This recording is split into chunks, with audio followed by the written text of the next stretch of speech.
कह रहा है 1 ओम प्रतिरोध वाले एक समरूप तार को 4 बराबर टुकड़ों में काटकर उन्हें समांतर क्रम में जोड़ दिया जाए तो संयोग का समतुल्य प्रतिरोध होगा। यानी कि 1 ओम है, 4 बराबर भागों में बांटेंगे तो 1/4 ओम हो जाएगा और 1/RP यानी कि हो जाएगा 1/R1 यानी कि 1/4। इसी तरह 4 बार होगा तो यानी कि 4 गुना कर देते हैं डायरेक्ट, यानी कि 4 चौक 16 हो जाएगा। 1/RP बराबर 16 हो जाएगा तो RP इक्वल टू हो जाएगा 1/16, यानी कि राइट आंसर हो जाएगा ऑप्शन नंबर डी, 1/16 ओम इसका राइट आंसर हो जाएगा। नेक्स्ट क्वेश्चन कह रहा है किरचॉफ का बिंदु नियम पालन करता है। किरचॉफ का पॉइंट रूल जो है वो किसका पालन करता है? तो 4 ऑप्शन आपके सामने दिया हुआ है। यहाँ पे अगर आपको आंसर पता है तो आप हमें कमेंट कर सकते हैं। इसका अगर राइट आंसर की बात करें तो हो जाएगा ऑप्शन नंबर बी, यानी कि आवेश की संरक्षता का सिद्धांत, यानी कि आवेश की संरक्षता का सिद्धांत को पालन करता है किरचॉफ का बिंदु नियम। वेरी इंपॉर्टेंट क्वेश्चन है दोस्तों, अब जरूर ध्यान रखिएगा। चलिए नेक्स्ट क्वेश्चन की ओर बढ़ते हैं। नेक्स्ट क्वेश्चन कह रहा है परिपथ का गुण जो विद्युतीय ऊर्जा को ताप में बदलता है कहलाता है। परिपथ का गुण जो विद्युतीय ऊर्जा को ताप में बदलता है ये क्या कहलाता है? तो ऑप्शन है प्रतिरोध, धारा, वोल्टता और विद्युत वाहक बल। तो हम लोग जानते हैं जो प्रतिरोध वो क्या करता है? ताप उत्पन्न करता है, यानी कि option number A right answer हो जाएगा और ये भी क्वेश्चन काफ़ी इंपॉर्टेंट हो जाता है। नेक्स्ट क्वेश्चन है किसी चालक में विद्युत धारा के प्रवाह का कारण है। किसी चालक में विद्युत धारा के प्रवाह का कारण है तो विद्युत धारा तभी प्रवाह होगा जब विभवांतर होगा, यानी कि विद्युतीय विभव में अंतर होगा तभी विद्युत धारा प्रवाहित होगा। तो वेरी इंपॉर्टेंट क्वेश्चन है, राइट आंसर हो जाएगा option number C. Next question कह रहा है 12 ओम प्रतिरोध का एक तार वृत्त के रूप में मोड़ दिया जाता है, व्यास के किनारे के बीच प्रतिरोध होगा। 12 ओम का एक प्रतिरोध है और उसको एक तार है वृत्त के रूप में उसको मोड़ दिया जाता है तो व्यास के किनारे के बीच प्रतिरोध होगा, यानी कि व्यास का प्रतिरोध होगा। तो यहाँ पे अगर राइट आंसर की बात करें तो हो जाएगा ऑप्शन नंबर ए, यानी कि 3 ओम। चलिए नेक्स्ट क्वेश्चन की ओर बढ़ते हैं। नेक्स्ट क्वेश्चन कह रहा है समान धातु के 3 तारों के द्रव्यमानों का अनुपात 1:2:3 है तथा उनकी लंबाई 3:2:1 के अनुपात में है तो विद्युतीय प्रतिरोध का अनुपात होगा। तो 4 ऑप्शन आपके सामने दिया हुआ है। यहाँ पे अगर राइट आंसर की बात करें तो हो जाएगा ऑप्शन नंबर डी, यानी कि 27:6:1। नेक्स्ट क्वेश्चन कर रहा है किसी कार की संचायक बैटरी का विद्युत वाहक बल, यानी विद्युत वाहक बल एक टाइप का विभवांतर ही होता है तो 12 वोल्ट है तथा आंतरिक प्रतिरोध 0.4 ओम है, इससे प्राप्त अधिकतम विद्युत धारा का मान होगा। तो आई इक्वल टू लिख देंगे V/R। आई का मान निकालना है, V का मान है 12 और R का मान है 0.4।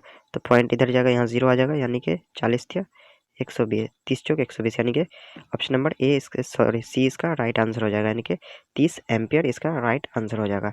चलिए नेक्स्ट क्वेश्चन की ओर बढ़ते हैं। नेक्स्ट क्वेश्चन कह रहा है 2 तारों ए तथा बी समान प्रतिरोध तथा लंबाइयों के बने हैं, ए का व्यास बी के दोगुना है तो ए का प्रतिरोध बी की तुलना में होगा। तो 4 ऑप्शन आपके सामने दिया हुआ है। यहाँ पे अगर राइट आंसर की बात करें तो हो जाएगा ऑप्शन नंबर डी, यानी कि 1/4 गुना। नेक्स्ट क्वेश्चन कह रहा है दोस्तों कौन सही है, इसमें बोल रहा है कौन सही है। तो 4 ऑप्शन आपके सामने दिया हुआ है। पहला कह रहा है धारा अदिश है और धारा घनत्व सदिश है। नेक्स्ट कह रहा है धारा सदिश है और धारा घनत्व अदिश है।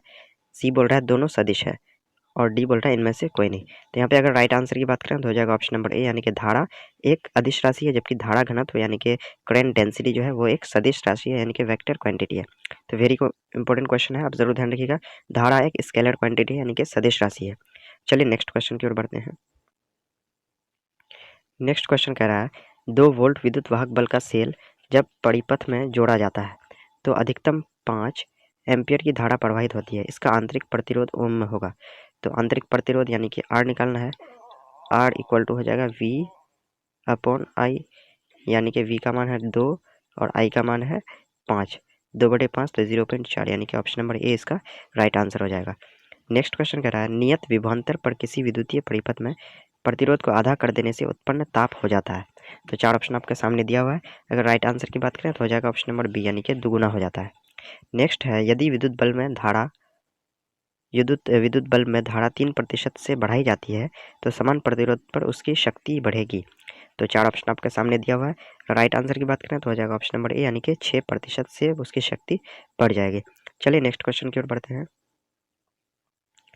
नेक्स्ट क्वेश्चन है एक तार की लंबाई को खींचकर दुगुना कर दिया जाता है, यदि खींचने के पूर्व इसका प्रतिरोध R है तो खींचने के बाद इसका प्रतिरोध हो जाएगा।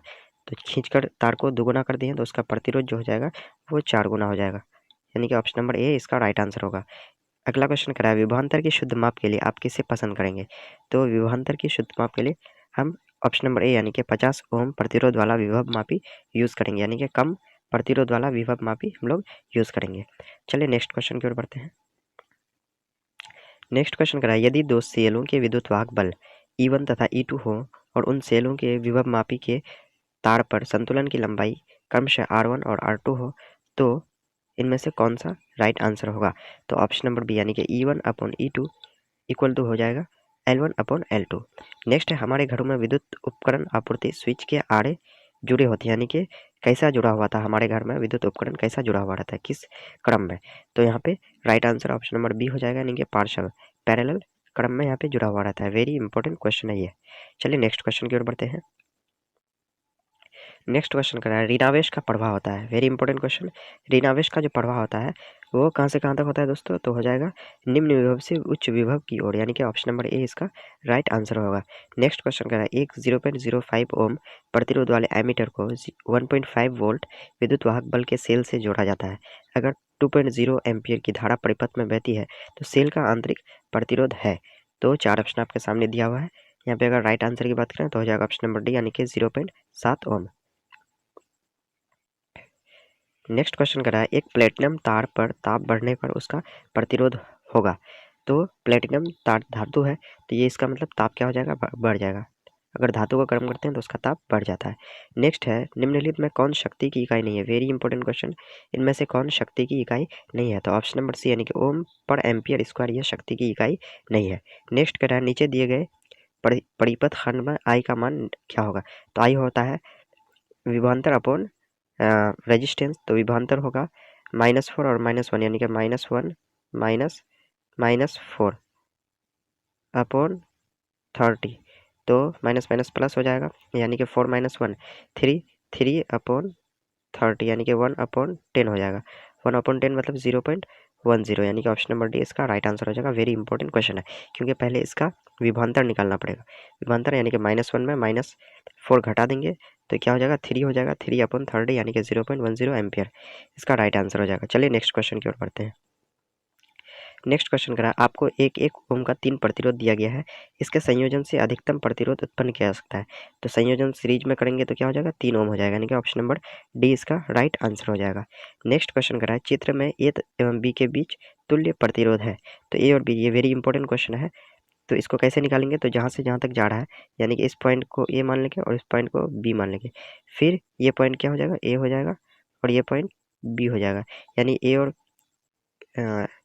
सॉरी यहाँ पे हो जाएगा, यहाँ पे ये वाला पॉइंट ए हो जाएगा और ये वाला भी पॉइंट ए होगा। जहाँ से जहाँ तक जा रहा है ये ए ही होगा और ये वाला पॉइंट बी होगा, ये वाला पॉइंट बी होगा। यानी ए और बी के बीच इस तरह से बन जाएगा। फिर ये इस तरह से बन जाएगा, यानी कि सारा पैरेलल में हो जाएगा। इस तरह से 3 ओम करके दे देंगे तो क्या हो जाएगा? इस तरह से पैरेलल में हम लोग इसको निकाल सकते हैं, यानी कि 1/3 प्लस 1/3 प्लस 1/3। 3 बार अगर 3 करेंगे तो 3/3 हो जाएगा, यानी कि इसका जो राइट आंसर हो जाएगा वो हो जाएगा 1 ओम, यानी कि option number A. Very important question है ये, आप इसी तरह से इसको सॉल्व करना है। चलिए नेक्स्ट क्वेश्चन की ओर बढ़ते हैं। नेक्स्ट क्वेश्चन करा है एक आदर्श वोल्ट मीटर का प्रतिरोध होता है। तो वेरी इंपॉर्टेंट क्वेश्चन है, आदर्श वोल्ट मीटर का जो है वो प्रतिरोध कितना हो जाता है? तो ऑप्शन नंबर ए यानी कि अनंत होता है। आदर्श वोल्ट मीटर का प्रतिरोध अनंत होता है। नेक्स्ट है आर के किस मान के लिए धारा आई महत्तम होगी? तो 4 ऑप्शन आपके सामने दिया हुआ है। राइट आंसर की बात करें तो हो जाएगा ऑप्शन नंबर डी यानी कि आर इक्वल टू R/4 इसका राइट आंसर हो जाएगा। चलिए नेक्स्ट क्वेश्चन की ओर बढ़ते हैं। नेक्स्ट क्वेश्चन करा है एक आदर्श आमीटर का प्रतिरोध होता है। तो आमीटर है यानी कि धारा को मापना है, तो ये कितना हो जाता है? 0 होता है। आदर्श आमीटर का प्रतिरोध जो होता है 0 होता है। वेरी वेरी इंपॉर्टेंट क्वेश्चन है आपके बोर्ड एग्जाम के लिए। नेक्स्ट क्वेश्चन कह रहा है एक प्रतिरोधक का प्रतिरोध R है, यह चर प्रतिरोध की श्रेणी में आता है। आरंभ में दोनों के प्रतिरोध तुल्य हैं, आरंभिक कुल प्रतिरोध होगा। तो यहाँ पे अगर राइट आंसर की बात करें तो हो जाएगा ऑप्शन नंबर बी यानी कि 2R हो जाएगा। चलिए नेक्स्ट क्वेश्चन की ओर बढ़ते हैं। नेक्स्ट क्वेश्चन का है एक प्रतिरोधक का प्रतिरोध R है, यह चर प्रतिरोध R की श्रेणी में है तथा एक सेल EMF इनके आड़े लगा है। आरंभ में दोनों के प्रतिरोध तुल्य हैं, चर प्रतिरोध का मान एक समान दर से कम किया जाता है, परिपथ से धारा होगा। तो यहाँ पे अगर राइट आंसर की बात करें तो हो जाएगा ऑप्शन नंबर सी, यानी कि बढ़ते बढ़ते एक अचर मान को प्राप्त कर लेगी। चलिए नेक्स्ट क्वेश्चन की ओर बढ़ते हैं। नेक्स्ट है, दिखाए गए परिपथ के बिंदु ए एवं बी के बीच तुल्य प्रतिरोध होगा।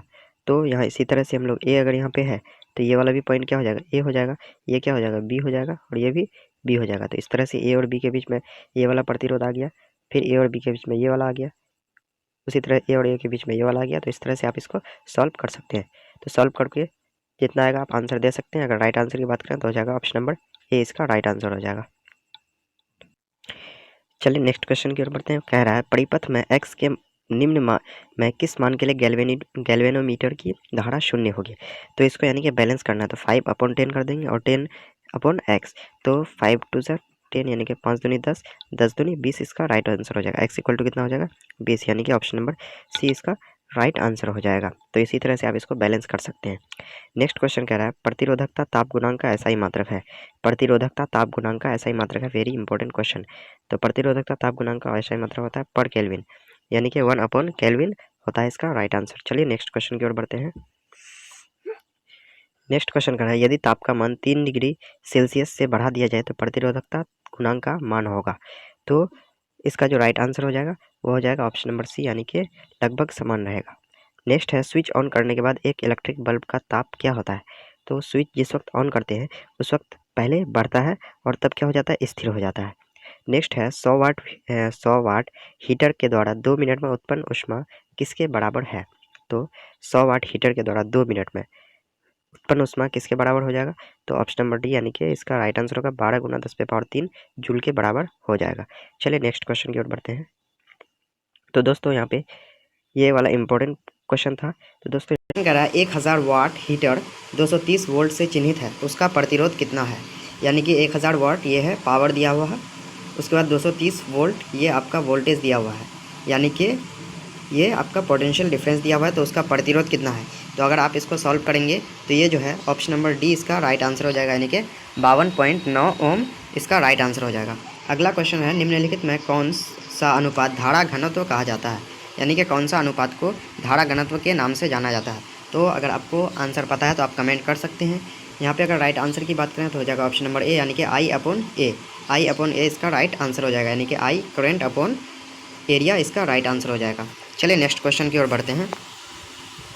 नेक्स्ट क्वेश्चन करा है, दिए गए परिपथ में धारा है, दिए गए परिपथ में धारा का मान क्या है। तो सबसे पहले आपको यहाँ का समतुल्य प्रतिरोध निकालना पड़ेगा। तो समतुल्य प्रतिरोध अगर निकालेंगे तो ये हो जाएगा 2.4 ओम, और धारा इक्वल टू होता है V/R। तो 4.8/2.4 अगर करेंगे तो ये हो जाएगा 2 एम्पियर इसका राइट आंसर हो जाएगा, यानी कि ऑप्शन नंबर डी। इससे पहले वीडियो में बताया जा चुका है जो किस तरह से इसको सॉल्व करना है। तो अगर आप उन वीडियोस को नहीं देखें तो वहाँ पे जा कर के देख सकते हैं। नेक्स्ट क्वेश्चन कह रहा है, एक रॉड का प्रतिरोध 1 ओम है, यह वर्ग के रूप में मोड़ा गया है, एक भुजा द्वारा मिलने वाले कोने के पार प्रतिरोध क्या है। तो यानी कि एक रॉड का प्रतिरोध है 1 ओम, यह वर्ग के रूप में मोड़ा गया है, ठीक है। तो इसके एक भुजा द्वारा मिलने वाले कोने के पार प्रतिरोध, यानी कि यहाँ से यहाँ तक क्या होगा प्रतिरोध। तो अगर यहाँ पे राइट आंसर की बात करें तो हो जाएगा ऑप्शन नंबर सी, यानी कि 3/16 ओम इसका राइट आंसर हो जाएगा। चलिए नेक्स्ट क्वेश्चन की ओर बढ़ते हैं। नेक्स्ट क्वेश्चन है, हमारे पास 220 वोल्ट पर 40, 60 और 100 वाट के 3 बल्ब हैं, इनमें से सबसे कम प्रतिरोध किसका होगा। तो जिसकी सबसे ज़्यादा वोल्टेज होगी, यानी कि जिसका सबसे ज़्यादा पावर होगा वही क्या होगा, सबसे ज़्यादा जिसका पावर होगा उसका सबसे कम प्रतिरोध होगा, यानी कि 100 वाट वाले बल्ब की सबसे कम प्रतिरोध होगी, यानी कि ऑप्शन नंबर सी इसका राइट आंसर हो जाएगा। नेक्स्ट क्वेश्चन का है, एक 4 किलोवाट का बॉयलर 2 घंटे प्रतिदिन उपयुक्त किया जाता है, 30 दिन में उपयुक्त विद्युत ऊर्जा का मान होगा, यानी कि 4 किलोवाट है और हर दिन 2 घंटे चलता है, यानी कि एक दिन में हो गया 8 किलोवाट आवर हो गया, 8 किलोवाट एक दिन में हो गया, ठीक है। तो 30 दिन तो 8 × 24 यानी कि 240 यूनिट हो जाएगा। किलोवाट आवर इक्वल टू होता है 1 यूनिट, इसको आप ज़रूर ध्यान रखेंगे, वेरी इंपॉर्टेंट क्वेश्चन है। 1 किलोवाट आवर इक्वल टू होता है 1 यूनिट या 1 इकाई। चलिए नेक्स्ट क्वेश्चन की ओर बढ़ते हैं। नेक्स्ट क्वेश्चन का है, एक 836 वाट का हीटर 1 लीटर पानी 10 डिग्री से 40 डिग्री तक गर्म करने के लिए समय लेगा, यानी कि कितना समय लेगा। तो यहाँ पे अगर राइट आंसर की बात करें तो हो जाएगा ऑप्शन नंबर सी, यानी कि 150 सेकेंड वो लेगा 10 डिग्री से 40 डिग्री तक गर्म करने में। नेक्स्ट क्वेश्चन है, वेरी इंपॉर्टेंट क्वेश्चन आपके बोर्ड एग्जाम के लिए, कह रहा है 1 किलोवाट आवर यानी कि 1 यूनिट किसके बराबर होता है। तो यहाँ पे अगर राइट आंसर की बात करें तो हो जाएगा ऑप्शन नंबर डी, यानी कि 3.6 × 10⁻6 जूल। तो वेरी इंपॉर्टेंट क्वेश्चन है, आप ज़रूर इसको ध्यान रखेंगे, ये आपके बोर्ड एग्जाम में पूछे जाने की 99% पॉसिबिलिटी है, तो आप इसको ज़रूर ध्यान रखेंगे। अगला वाला भी क्वेश्चन काफ़ी इंपॉर्टेंट है और 2011 एग्जामिनेशन में पूछा जा चुका है। कह रहा है स्वस्थ मनुष्य के शरीर का विद्युत प्रतिरोध है, यानी कि जब स्वस्थ मनुष्य है तो उसका विद्युत प्रतिरोध कितना होगा, उसके बॉडी का विद्युत प्रतिरोध यानी कि इलेक्ट्रिकल रेजिस्टेंस कितना होगा। तो ध्यान रखेंगे दोस्तों, ऑप्शन नंबर ए इसका राइट आंसर होगा, यानी कि 50,000 ओम इसका राइट आंसर होगा। और जब मनुष्य गीला होता है यानी कि उसका बॉडी भीगा हुआ होता है तो उसका 1000 ओम उसका विद्युत प्रतिरोध हो जाता है। तो दोनों आप ज़रूर ध्यान रखेंगे, वेरी इंपॉर्टेंट क्वेश्चन है आपके बोर्ड एग्जाम के लिए। चलिए नेक्स्ट क्वेश्चन की ओर बढ़ते हैं। नेक्स्ट क्वेश्चन कह रहा है 10 एम्पियर की धारा एक तार से 10 सेकंड तक प्रवाहित होती है, यदि तार का विभवांतर 15 वोल्ट हो तो किया गया कार्य होगा। तो 10 एम्पियर की धारा है, एक तार से 10 सेकंड तक प्रवाहित होती है, यदि तार का विभवांतर 15 वोल्ट हो तो किया गया कार्य होगा। तो आप फॉर्मूला पे पुट करके इसको निकाल सकते हैं। तो इसका अगर राइट आंसर की बात करें तो हो जाएगा इसका right answer option number C, यानी कि 1500 जूल इसका राइट आंसर हो जाएगा। इन 10 एम्पियर है तो 10 सेकेंड यानी कि 100 हो गया, 100 गुना 15 हो गया 1500 जूल इसका राइट आंसर 2012 एनुअल एग्जाम में ये पूछा जा चुका है। वेरी इंपॉर्टेंट क्वेश्चन है। अगला कह रहा है 5 ओम प्रतिरोध के एक तार से जिसका विभवांतर 7 वोल्ट है 20 मिनट तक धारा प्रवाहित होती है, उत्पन्न ऊष्मा है। तो यहाँ पे अगर राइट आंसर की बात करें तो हो जाएगा इसका right answer option number D, यानी कि 2800 कैलोरी इसका राइट आंसर हो जाएगा। वेरी इंपॉर्टेंट क्वेश्चन है, आप जरूर ध्यान रखेंगे। नेक्स्ट क्वेश्चन भी काफ़ी इंपॉर्टेंट क्वेश्चन है और के 2015-2016 एग्जाम में पूछा जा चुका है। कह रहा विद्युत प्रतिबद्ध की शक्ति है, यानी कि पावर ऑफ इलेक्ट्रिकल सर्किट, यानी कि इलेक्ट्रिकल सर्किट के पावर का जो है फॉर्मूला इनमें से कौन सा होगा। तो यानी कि P इक्वल टू हो जाएगा V²/R, यानी कि राइट आंसर हो जाएगा ऑप्शन नंबर सी, यानी कि V²/R। वेरी इंपॉर्टेंट क्वेश्चन है। अगला एम्पियर घंटा मात्रक है, एम्पियर आवर जो है ये किसका मात्रक है। एम्पियर मतलब करंट और आवर मतलब घंटा, यानी कि करेंट और क्या होना चाहिए, टाइम होना चाहिए। तो यहाँ पे IT होना चाहिए। तो ऑप्शन नंबर इसका जो है राइट आंसर हो जाएगा ऑप्शन नंबर बी, यानी कि आवेश का। वेरी इंपॉर्टेंट क्वेश्चन है, आप ज़रूर ध्यान रखेंगे। नेक्स्ट क्वेश्चन है परिपथ में दिखाई गई धारिता पर आवेश होगा। तो यहाँ पे आपको एक परिपथ दिया गया है, यहाँ पे रेजिस्टेंस 2 लगा हुआ है, ठीक है, यहाँ पे कैपेसिटर लगा हुआ है, ठीक है। तो यहाँ पे प्रतिरोध कितना हो जाएगा, तो यहाँ पे अगर आप इसको सॉल्व करेंगे तो इसका राइट आंसर हो जाएगा ऑप्शन नंबर ए, यानी कि 18 माइक्रो कूलम इसका राइट आंसर हो जाएगा। 18 माइक्रो कूलम इसका राइट आंसर हो जाएगा। चलिए नेक्स्ट क्वेश्चन की ओर बढ़ते हैं। नेक्स्ट क्वेश्चन काफ़ी इंपॉर्टेंट क्वेश्चन है। कह रहा है किरचॉफ का द्वितीय नियम है, यानी कि सेकेंड रूल ऑफ किरचॉफ इनमें से कौन सा है। तो वेरी इंपॉर्टेंट क्वेश्चन है। अगर यहाँ पे राइट आंसर की बात करें तो हो जाएगा ऑप्शन नंबर बी, यानी कि ऊर्जा संरक्षण नियम। किरचॉफ का जो दूसरा नियम है वो ऊर्जा संरक्षण नियम है। चलिए आप इसको ज़रूर ध्यान रखेंगे। चलिए नेक्स्ट क्वेश्चन की ओर बढ़ते हैं। नेक्स्ट क्वेश्चन कह रहा है चित्र में दिखाया गया परिपथ epsilon I equal to 10 volt, epsilon 2 equal to 6 volt दोनों सेल या बैटरी का EMF है, तथा R1 equal to 2 ohm, R2 equal to 1 ohm इनके आंतरिक प्रतिरोध हैं।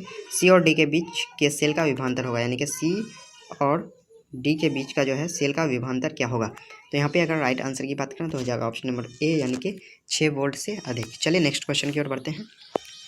नेक्स्ट क्वेश्चन काफ़ी इंपॉर्टेंट क्वेश्चन है आपके बोर्ड एग्जाम के लिए। कह रहा है वेट स्टोन सेतु से तुलना करता है, यानी कि वेट स्टोन जो ब्रिज होता है उससे किस चीज़ का तुलना किया जाता है। तो वेरी इंपॉर्टेंट क्वेश्चन है, उससे प्रतिरोधों का तुलना किया जाता है, ठीक है। अगर आपको 3 प्रतिरोध दिया हुआ है तो आप उससे चौथा प्रतिरोध निकाल सकते हैं। वेरी इंपॉर्टेंट क्वेश्चन है। अगला है मोबिलिटी का SI इकाई है, यानी कि SI मात्रक जो है मोबिलिटी का क्या है। वेरी इंपॉर्टेंट क्वेश्चन है। तो इसका राइट आंसर की बात करें तो हो जाएगा ऑप्शन नंबर ए, यानी कि ampere metre upon newton. Ampere metre बटे न्यूटन इसका राइट आंसर हो जाएगा। चलिए नेक्स्ट क्वेश्चन की ओर पढ़ते हैं। Next question very important question 2017-2016 में पूछा जा चुका है। कह रहा है विद्युत वाहक बल यानी कि EMF इलेक्ट्रोमोटिव फोर्स की विमा है। तो ध्यान रखेंगे इलेक्ट्रोमोटिव फोर्स कोई फोर्स नहीं है, ये एक पोटेंशियल डिफरेंस है। तो ध्यान देंगे जो पोटेंशियल डिफरेंस का विमा होगा वही विद्युत वाहक बल का भी विमा होगा। तो आप इसमें कंफ्यूज बिल्कुल भी नहीं करेंगे। तो इसका अगर राइट आंसर की बात करें तो हो जाएगा ऑप्शन नंबर डी, यानी कि ml² T−3 I−1, यानी कि ml पे पावर 2 T पे पावर -3 I पे पावर -1 इसका राइट आंसर हो जाएगा।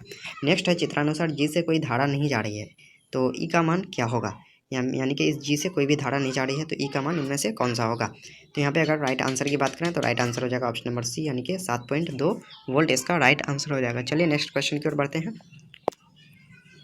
नेक्स्ट क्वेश्चन है दो सेलों को जिनके विद्युत वाहक बल E1 और E2 तथा आंतरिक प्रतिरोध R1 और R2 है समांतर क्रम में जोड़ा गया है, इसका समतुल्य विद्युत वाहक बल होगा। तो वेरी इंपॉर्टेंट क्वेश्चन, आप इसको ज़रूर ध्यान रखेंगे। यहाँ पे अगर राइट आंसर की बात करें तो हो जाएगा ऑप्शन नंबर बी, यानी कि E1 R2 plus E2 R1/R1 plus R2। Very important question है, आप इस फॉर्मूला को बिल्कुल ध्यान रखेंगे। चलिए नेक्स्ट क्वेश्चन की ओर बढ़ते हैं। अगला क्वेश्चन भी काफ़ी इंपॉर्टेंट है। कह रहा है विद्युत हीटर में जिस तत्व का प्रयोग किया जाता है या व्यवहार किया जाता है वह है। तो विद्युत हीटर में किस चीज़ का यूज़ किया जाता है, तो वो नाइक्रोम, यानी कि ऑप्शन नंबर डी इसका राइट आंसर हो जाएगा। नाइक्रोम का यूज़ किया जाता है। नाइक्रोम जो है एक मिश्र धातु हुआ है, निकल क्रोमियम इसमें मिला हुआ रहता है। नेक्स्ट है शोषित विद्युत ऊर्जा होती है। शोषित जो है वो विद्युत ऊर्जा होती है। तो यहाँ पे अगर राइट आंसर की बात करें तो हो जाएगा ऑप्शन नंबर सी, यानी कि विभवांतर के वर्ग के समानुपाती होती है। विभवांतर के वर्ग के समानुपाती होती है शोषित विद्युत ऊर्जा। चलिए नेक्स्ट क्वेश्चन की ओर बढ़ते हैं। Next question very important question कह रहा है वेट स्टोन ब्रिज से मापा जाता है। तो इससे पहले भी हम लोगों ने देख चुका था इस क्वेश्चन को। तो वेट स्टोन ब्रिज से मापा जाता है, तो इससे उच्च प्रतिरोध मापा जाता है, यानी कि ऑप्शन नंबर ए इसका राइट आंसर हो जाएगा। वेरी इंपॉर्टेंट क्वेश्चन है, आप इसको ज़रूर ध्यान रखेंगे, आपके बोर्ड एग्जाम में ऐसा क्वेश्चन पूछे जाते हैं। नेक्स्ट क्वेश्चन है दर्शाए गए नेटवर्क की सेल वाली शाखा में विद्युत प्रवाहित धारा आई का मान होगा। तो यहाँ पे आपको दिया हुआ है ये फिगर, तो इससे अगर आप निकालेंगे तो आई का मान इसमें कौन सा हो जाएगा, ऑप्शन नंबर ए, यानी कि 0.2 एम्पियर हो जाएगा यहाँ पे राइट आंसर। चलिए नेक्स्ट क्वेश्चन की ओर बढ़ते हैं। नेक्स्ट क्वेश्चन करा निम्न में प्रत्येक प्रतिरोध 1 ओम है, सेल में जाती ही धारा होगी। तो आप अगर सबको 1 ओम करेंगे और इसको सॉल्व करेंगे, उसके बाद धारा निकालेंगे I = V/R, यानी कि इस इतना बटे इसका समतुल्य प्रतिरोध जो भी आएगा उसको अगर निकाल लेंगे तो यहाँ पे आपका राइट आंसर हो जाएगा ऑप्शन नंबर बी, यानी कि 5 ओम हो जाएगा। ये हो जाएगा आपका 5 ओम, यानी कि इस सभी मिल करके 4 ओम ही होगा, 4 ओम होगा, और यहाँ पे राइट आंसर हो जाएगा 5 एम्पियर। ठीक है दोस्तों, चलिए नेक्स्ट क्वेश्चन की ओर बढ़ते हैं। नेक्स्ट क्वेश्चन आपके सामने है, कह रहा है किसी विभव मापी की संवेदनशीलता को बढ़ाने के लिए क्या करना चाहिए। अगर कोई विभव मापी है उसकी संवेदनशीलता को बढ़ाना है तो इसमें से क्या करना चाहिए। तो यहाँ पे राइट आंसर की बात करें तो हो जाएगा ऑप्शन नंबर डी, यानी कि इसकी लंबाई को बढ़ा देना चाहिए, यानी कि इसकी अगर लंबाई को बढ़ाएंगे तो उसकी संवेदनशीलता भी बढ़ जाएगी। Next question very very important question है, बोर्ड मॉडल क्वेश्चन है। कह रहा है किलोवाट घंटा मात्रक है, किलोवाट आवर मात्रक है। तो वेरी इंपॉर्टेंट क्वेश्चन है, इसका राइट आंसर की बात करें तो हो जाएगा ऑप्शन नंबर बी, यानी कि ऊर्जा का मात्रक जो है वो किलोवाट आवर होता है। Very important question. चलिए नेक्स्ट क्वेश्चन की ओर बढ़ते हैं। कह रहा है तांबे के एक तार तथा जर्मेनियम के एक तार को कमरे के ताप से 80 केल्विन तक ठंडा किया जाता है, तब प्रतिरोध क्या होगा। तो यहाँ पे अगर राइट आंसर की बात करें तो हो जाएगा ऑप्शन नंबर सी, यानी कि तांबे के तार का घटेगा तथा जर्मेनियम का तार का बढ़ेगा। ठीक है दोस्तों, चलिए नेक्स्ट क्वेश्चन की ओर बढ़ते हैं। नेक्स्ट है यदि 0.005 ओम के एक प्रतिरोध को 1 मेगा ओम प्रतिरोध के समांतर क्रम में जोड़ दिया जाए तो तुल्य प्रतिरोध होगा। तो यहाँ पे अगर राइट आंसर की बात करें तो हो जाएगा right answer option number B, यानी कि 0.005 ओम से कम इसका तुल्य प्रतिरोध होगा। नेक्स्ट है एक सूखे सेल का विद्युत वाहक बल 1.5 वोल्ट है और आंतरिक प्रतिरोध 0.5 ओम है। यदि यह सेल एक बाहरी प्रतिरोध में 1 एम्पियर की धारा भेजता हो तो सेल का विभवांतर होगा। यहाँ पे अगर राइट आंसर की बात करें दोस्तों तो हो जाएगा ऑप्शन नंबर बी, यानी कि 1 वोल्ट। चलिए नेक्स्ट क्वेश्चन की ओर बढ़ते हैं। नेक्स्ट क्वेश्चन है एक तार में 1 माइक्रो एम्पियर धारा प्रवाहित होती है। यदि इलेक्ट्रॉन पर आवेश का परिमाण 1.6 × 10⁻⁻19 कूलम हो तो प्रति सेकंड तार से प्रवाहित इलेक्ट्रॉनों की संख्या होगी। तो वेरी इंपॉर्टेंट क्वेश्चन, आप इसको डायरेक्टली ध्यान में रख सकते हैं। 0.625 × 10⁻19 या इसको ऐसे भी बोल सकते हैं 6.25 × 10⁻18, इसको इस तरह से भी याद रख सकते हैं। वेरी इंपॉर्टेंट क्वेश्चन है। नेक्स्ट क्वेश्चन है यदि एक 60 वाट तथा एक 40 वाट के बल्ब श्रेणी क्रम में जोड़ दिया जाए तो होगा, यानी कि 60 वाट का और एक 40 वाट का बल्ब अगर हम श्रेणी क्रम में जोड़ेंगे तो क्या होगा। फर्स्ट ऑप्शन है 40 वाट वाला बल्ब ज़्यादा प्रकाशित होगा, उसके बाद फर्स्ट है 60 वाला और सेकंड नंबर ऑप्शन है 40 वाला बल्ब ज़्यादा प्रकाशित होगा। सी है दोनों एक तरह प्रकाशित होगा, सिर्फ 60 वाला बल्ब प्रकाशित होगा। तो यहाँ पे अगर राइट आंसर की बात करें तो हो जाएगा ऑप्शन नंबर बी, यानी कि 40 वाट वाला बल्ब ज़्यादा प्रकाशित होगा।